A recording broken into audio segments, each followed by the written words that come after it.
তো আপনার মাসে ইনকাম কত? সত্যিটা বলবেন।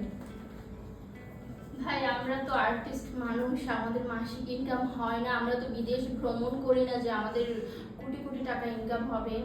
তো আপাতত হচ্ছে আপু মনে হয় বিদেশ ভ্রমণ করতে চান।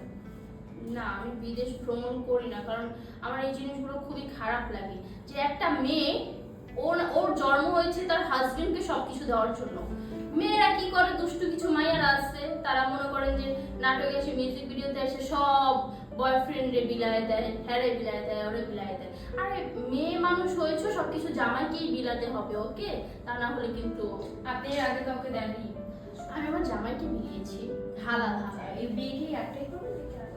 না না, বিয়ে আমার করার ইচ্ছে নেই, যদিও কখনো ওর সাথে কোনো ঝামেলা হয় সারা জীবন সিঙ্গেল থাকবো, কারণ বিয়ে মানুষের একবারই হয়। দুইবার হয় না? না তো, সেটা হয় কিন্তু সেটা ভালো মেয়েরা করে না, কারণ সে যদি ভালো হতো সে প্রথম হাজবেন্ড না না, অনেকের হয় যে মেন্টালিটি যায় না একসাথে। ভাই এটা কোনো কথা অনেক বললেন? মজার। আপনার মা চাচিরা তারা কি দুইটা বিয়ে করেছে?